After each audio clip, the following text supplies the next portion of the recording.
Welcome to 2 Minutes of Gaming, where we talk about the top 10 video game topics of the month for September for 2 minutes at a time. I'm your host, Keenan, and today I'm joined by Justin. How you guys doing? Good. All right, so we're going to start off a lot of news. Some people are like, hey, why was the show late this month? We're going to be fully honest. We totally honest. We wanted to wait for The Last of Us 2 and see what else Sony was actually going to show. Unfortunately, I mean, we wanted to show, we were hoping for maybe a PS5 leak or something, but anyway, we just have The Last of Us. But we're going to start it out. Biggest news, they revealed a new trailer, release date, a lot more information as well. But the biggest thing that's kind of sticking out from the news, people are overall positive, but we do have some negative Nancy's that are upset about the lack of multiplayer. Some people said that part 1 had multiplayer and now part 2 doesn't. So what's your thoughts on this, Justin? Do you feel like in 2020 every game needs a huge multiplayer? No. And I think the fact that The Last of Us, let's be honest, it's a story, character, narrative game. It is a single player game at heart. Not everything has to be multiplayer. Let's go back, not to be old man Williams here, but let's go back to the 90s, let's go back to the early 2000s when we just had games that were just based single player. We didn't have multiplayer for certain games. Not everything has to be shared, not everything has to be multiplayer experience. And I think that's starting to hurt the industry because there's developers out there that want to tell a compelling story, as a compelling narrative, with some character driven, with some nice gameplay mechanics, but they really can't because they had to focus some time on story. I mean, not on story, but on multiplayer. Okay, so we're gonna issue capture the flag and all these other modes in here that, frankly, it doesn't really need it. And when you look at The Last of Us, do you really, when you played the first game, did you really feel like you needed a multiplayer for it? No, you saw that great story and you were just going, man, I want to play the story again. Not everything. Like, even when Uncharted did it, I was like, really? Yeah, honestly, with those games, I just ignored them. I just felt that, like, they were there for people who were, like, extra fiends. But, again, it really served no purpose. I agree with you. I think that I'm actually happy that we do have a world where we do have the Fortnites and the Call of Duties, and we have all these little things. But at the same time, sometimes me as a game, I don't want to play online against a bunch of 16-year-olds and stuff. I just want to come home and have an amazing interactive experience at my pace, you know? So some days I could game for 3 hours straight, and some days I can game for 15 minutes and I got to run in a car or something. You know what I mean? Like, everything isn't multiplayer online, and I think that for them to do this like this, I have no problems at all. So, there's the bell. Next topic up, actually a more traditional multiplayer game, Mario Kart. For those who are listening who don't know, you can actually download Mario Kart right now on your iPhone or Android. It's on every store. And, you know, it's getting a lot of interesting feedback. Some people are loving it. Some people are hating it. Justin, I know you've been playing it. I think your review is up now? Or not yet, tomorrow. Okay, it'll be up tomorrow. So everyone check out that on otakusandgeeks.com. But Justin, can you give us a preview a little bit of your review? What's your thoughts on this new Mario Kart Tour? Okay, first of all, graphics is beautiful. Spectacular graphics. They give you a whole lot of levels that you can just earn by just playing the game. Obviously, there is microtransaction for unlocking characters, but you can still get them if you just grind as hard as you can. I will say the controls I'm not a huge fan of. I think that if they did motion controls by playing the games, I'll just pull out my phone like this. If you play this something like be able to drive like this, they do, they make you play it like this, and that's how you steer. And it's very clunky, and you don't really control your speed. You have to unlock different tiers, which they call CC, to unlock your speed to make the race go faster. So that's probably my biggest complaint right now. But it's a beautiful mobile game. I have to give it to Nintendo. They really did go all out on this, just from the presentation. Of course, the microtransaction is hurtful, but it's a mobile game. So what do you expect? Here's the thing, Justin. I'll say is, okay, and I don't want to sound too mean. I think it's cool, but at the same time, it's kind of, to me. I don't want to sound too. Dude, it's a disgrace. Nintendo, please stop trying to pit these games. I feel like they're taking existing games and trying to force them down their throat. I'm okay with Nintendo entering the mobile space and doing something different, but I think they should take that same IP, Mario Kart, Zelda, etc., and be innovative and just create a completely new game. You know what I mean? Something completely different that involves touching. I think, as somebody who played a ton of Mario Kart, and actually I was 2 seconds from buying it on my new Switch, the Mario Kart 8 Deluxe, it just was disgraceful to play it with like your finger like sliding back and forth and not be able to control the speed and a ton of microtransactions. It was just like blasphemy, man. So anyway, we're on that forever. So on a more interesting note, Apple Arcade around the same time just announced, Apple just announced the Apple Arcade had just been released, as well as Google Play Pass, which are both $5 per month services, and you get a ton of games. And the games they actually have no microtransactions, so you're getting just more of a traditional game for $5 a month. Now, there's two different stories about this. We're going to try to keep this in 2 minutes. On one hand, the developers are upset now because they aren't getting the cut that they were promised and that they thought they were going to get.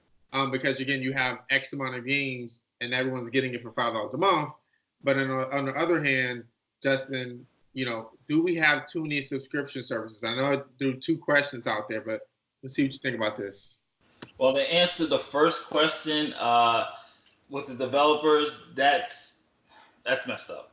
I mean, we already have, not to transition to movies, but TV. We already have enough streaming services from Hulu, Amazon, just whatever, Netflix, the big five that's coming up soon, NBC, and yeah, it's enough. And now we're gonna see it in games with Google and Apple. And it's like, when sooner or later, and I hate to say this, I predict the future. This is my prediction. Sooner or later, game studios are gonna have their own streaming services for the games. Yeah. Like, how insane is that gonna be?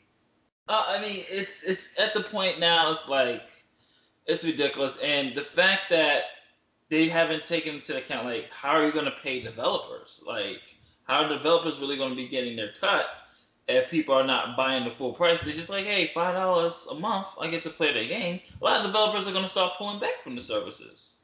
Yeah, honestly, for me, I would have zero interest in putting my new game on a service like this. I'll put an old game on there. If you want to put 211 on there or Die in the Dark on there, I'll do that. But I have no interest because you're not going to make as much money. For them, they said it's going to be kind of like music streams, where if obviously whoever plays your game the most, and it just gets silly. But as far as the amount of subscription services, I'm very nervous for this future because, again, one or two streaming services that you subscribe to, okay, no problem. But I don't want $10 services coming out of my account every month.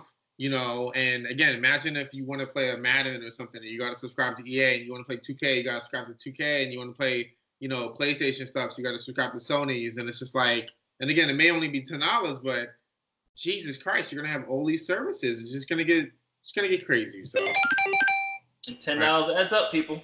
It does. So next topic. Speaking of 2K, NBA 2K has. I think this might have been the first year. Please, leave a comment if I'm wrong. But they have been getting destroyed in the reviews. NBA 2K20 on Steam has a overwhelmingly negative review rating, which is a nightmare for a developer. So a lot of the people are mad about the microtransactions. They feel like the game is the same. And they feel like 2K, for you to really enjoy it, like I mentioned to you off air, Justin, for you to really enjoy the My Player mode, you have to spend money, which is where, mind you, people, this isn't a free-to-play game. This is a $60 game. So, Justin, what's your thoughts on the review bombing topic that is now becoming a trend? First of all, I will never support review bombing. I think it's disgusting.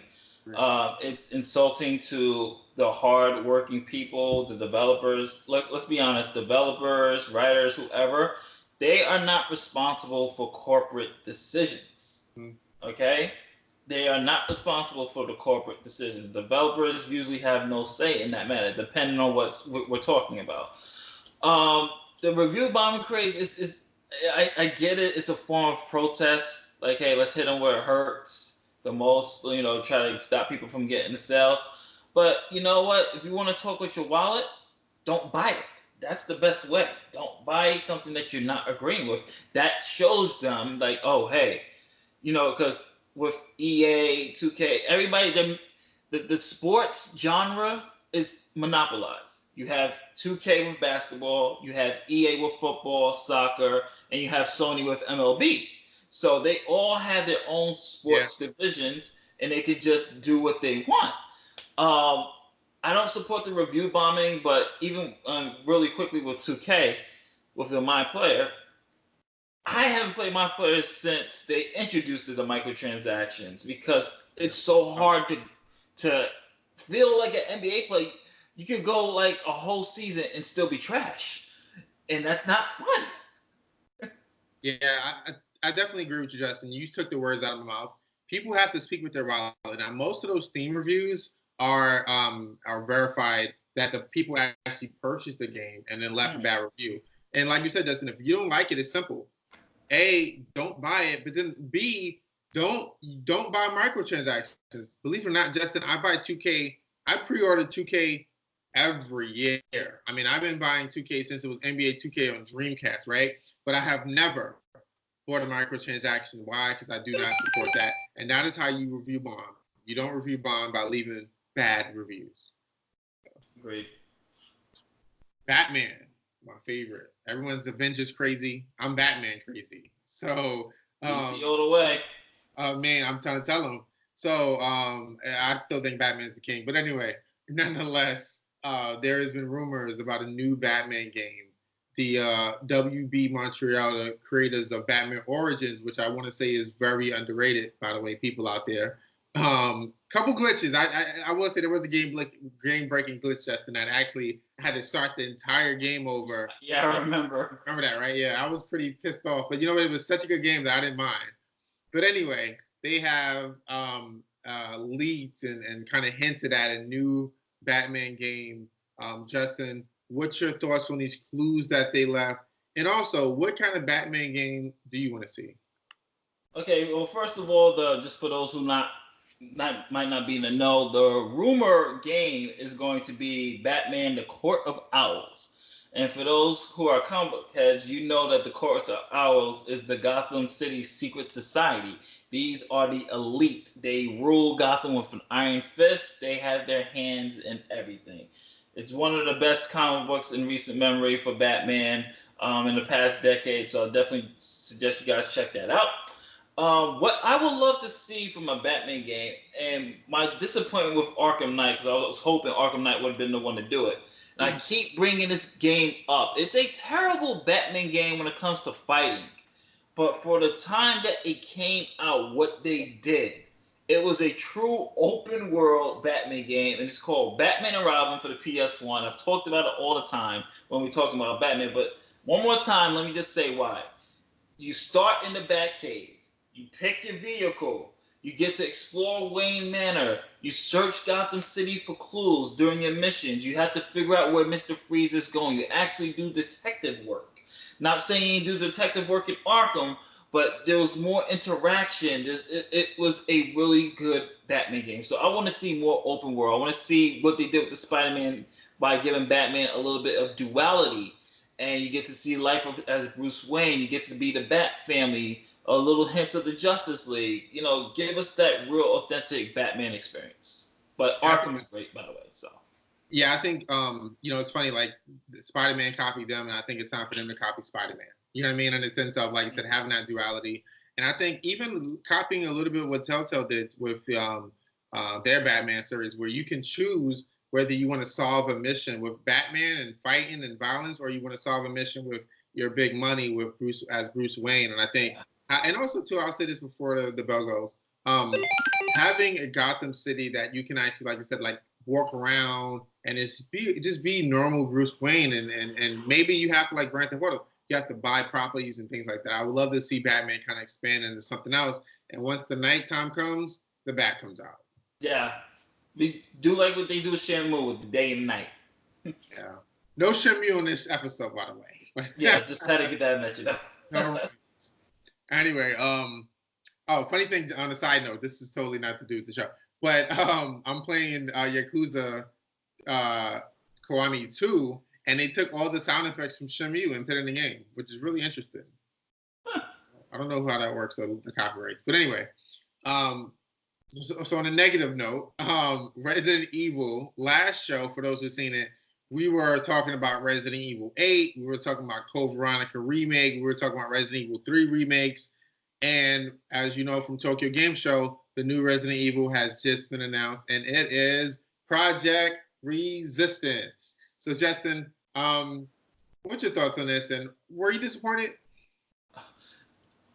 Typical Capcom to go so forward and then take one giant leap back, and you're just going, why? You have your horror, 7 horror, excellent, 2 remake, phenomenal.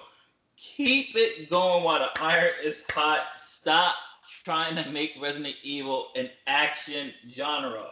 It's not. Its core audience, clearly see it by the sales, is horror. We want horror. We want scares. That's what we want from Resident Evil.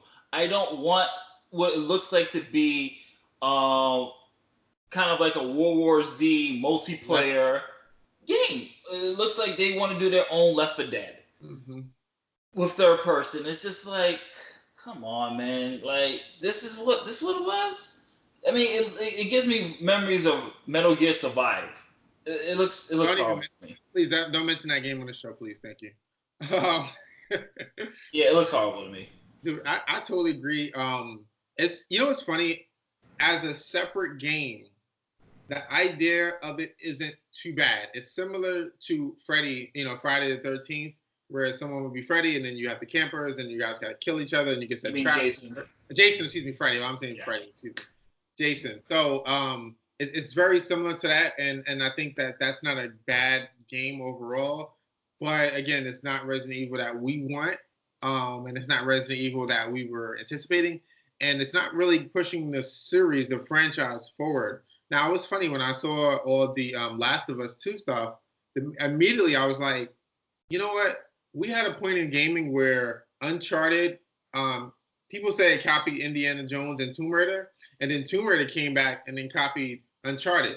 I think it's about time that Capcom looks at Last of Us 2 and says, what are they doing right, and what can we take from that to kind of reinvent the third-person Resident Evil experience?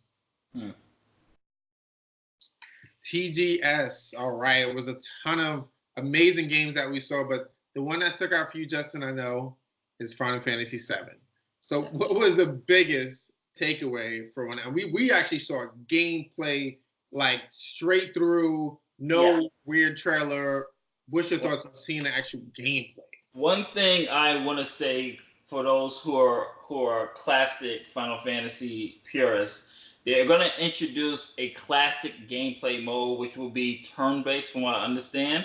So you could play it how like it originally was gameplay-wise with turn-based.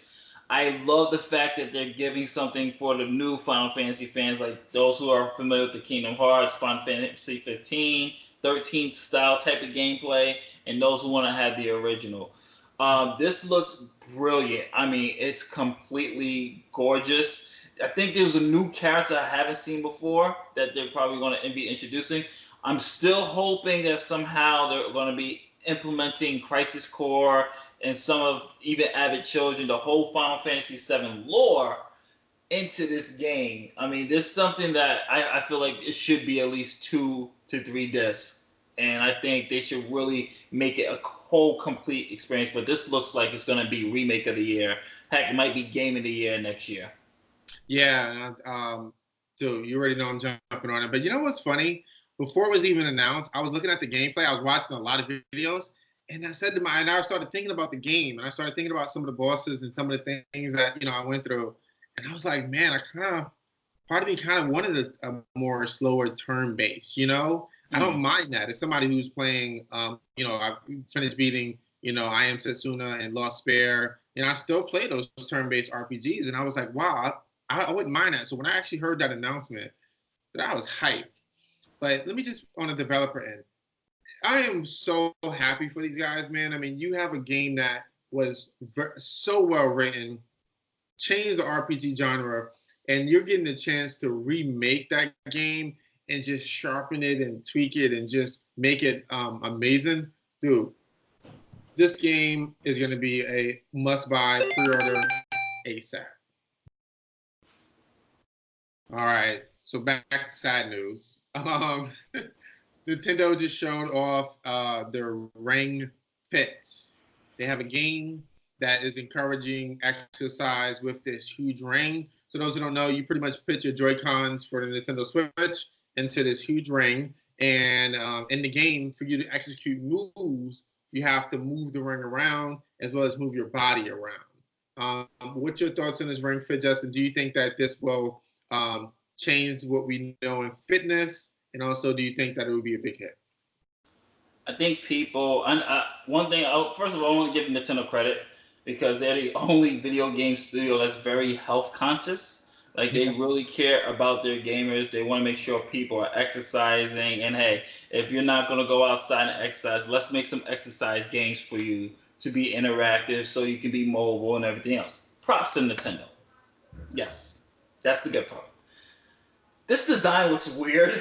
I looked at it, I said, yeah. What is this? Like, who in their right mind would do this? People, just go to the gym, okay? Even if you don't go to the gym, go outside, walk around, get that real fresh air. You know what I mean? I know it's 2 minutes a game, but let's also promote some health too. Get that heart pumping, do some cardio, lift some weights, do some push-ups. You don't really need that contraption. I mean, the Wii Fit, when they did the Wii Fit, that was cool. I mean, heck, I even had the Wii Fit because, well, I had to review it back in the days, but it was innovative. It was nice. It was cool. But this thing, this little ring, this loop, no, I'm not with it. Yeah, you know what's funny? They actually, if you go to your gym, I think your gym has it too, Justin. But they that ring is actually a real piece of equipment in the gym, but it's used way different. People use it to stretch. People use it to work the abductors, and which is what you can't do there. It's a completely different thing that Nintendo is doing. Again, similar to the Wii Fit, Nintendo is very conscious. I want to give Nintendo props for always trying to innovate. Yeah. I just don't think that this is going to be the game to do it. The idea is great, but yeah, I mean, part of me just wants to sit on my couch sometimes. Like, for instance, when I go to the gym, I come back home and I don't want to go back to the gym. I want to come home and sit on my butt and play video games. So I may not be the target audience, but I know that there's a lot of people out there who don't do anything. So, hey, I'm hoping that it works for them, but I'm not buying that. Me either. All right. Death Stranding, another great game at TGS that we saw a lot of gameplay from. I think there's even an hour and 45-minute video online. Just showing gameplay. Eventually, they did get the English translation over. But what was your thoughts on this, Justin? Are you sold on Death Stranding yet, or do you need to see more? I need to see more. And for me, I'm a story type of gamer. Mm-hmm. I'm gameplay and story. Gameplay looks interesting, but honestly, for me, it looks boring. It looks like you're just living like day-to-day activities, and it doesn't. I think it's going to be one of those complex games. I think this might be the game where Kojima really just went off the rails. I'm not excited about it. I don't understand it. And even he, and I quote, said, and I forgot what interview it was, where he said, you have to, like, the fun will start, like, halfway through the game. It's like, dude, you're not selling me if you're saying that. Like, if I'm just going to be doing tedious tags of watching a whole bunch of cutscenes, I always said this about Kojima. I love him. He's one of the best. But you have movie aspirations. Just make a movie, bro. Just make a movie. I know. Write your script. Make your movie. I mean, like, and there's other games like Snatcher or Police Knots that could have got this type of treatment, for a nice remake. But I'm not sold on it. The gameplay that I saw was like, I still don't get it. Yeah, what's funny? Like, I thought Kojima learned his lesson. Metal Gear 4 came out and it had like 30, 40-minute cutscenes, like super long. No exaggeration. You can YouTube it.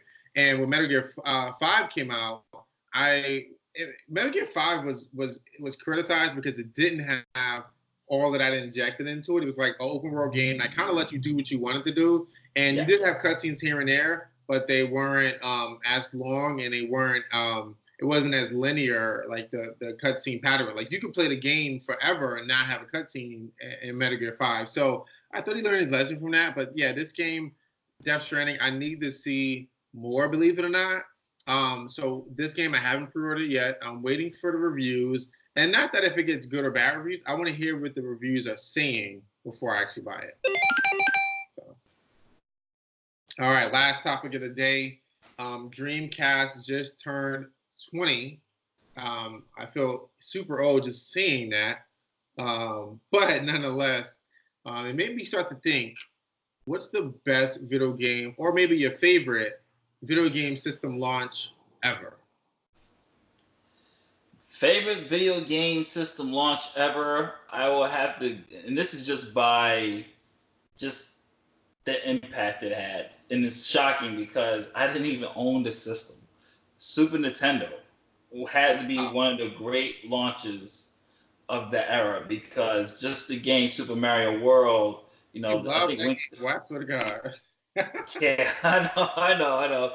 I think Link to the Past was released around that same time as well. But the lineup they had, and just the impact alone, like, yeah, Sega Genesis was, it was war to war, but the impact of the Super Nintendo still felt to this day. Same thing with Sega Genesis, but I think the impact the NES, Super NES had, I think they had like such heavy hitters for its time, especially just look at that entire catalog of games. It's still one of the best catalog of games next to the PlayStation 2 of games. So definitely I would go with Super Nintendo. You know what's funny? I'm going to go with Dreamcast, which is the kind of motivated to put this topic on. But and the reason why, when I look at the immediate launch, I mean, I look at the date, 9/9/99. I don't know when any other video game system came out, honestly, except for that, because I know that date. And also, they had heavy-hitting games from the start.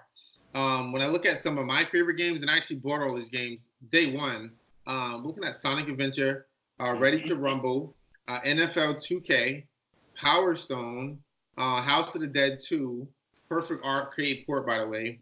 And those are just on day one. I think the next month, 2K, NBA 2K came out, Virtua Fighter came out, all really quick. And I say a lot to say, when I look at some of the other launches, we got like remakes. Like, for instance, when the Xbox 360 came out, we got like a rehashed version of games that were on Xbox original. With the Dreamcast, there was no rehashes. It was all original stuff. So, but that's our show. Thank you, Justin. Was there any last words or anything you wanted to throw in there? I'm just looking forward to seeing Last of Us 2. I believe I was informed, or I want to research it. I think it's going to be a 2-disc game. Yeah, you're correct. It's going to be a 2-disc game, so that's going to be interesting. And I think that's exactly why the multiplayer wasn't included, because that means they're just really focusing on this story, man. The 2-disc PS4 game, that's going to be something to see. Yeah. I'm hyped. I wanted to talk more about Switch, but we'll talk more about that in the coming shows. So people, all the Switch fans, look out for that. I'll have my Switch by then. Yeah, I'm actually getting my my memory card, my SD card in the mail tomorrow. So I'll be able to download way more games now. So I'm excited about that. So, all right, people. Well, thank you. Until next time. Later days.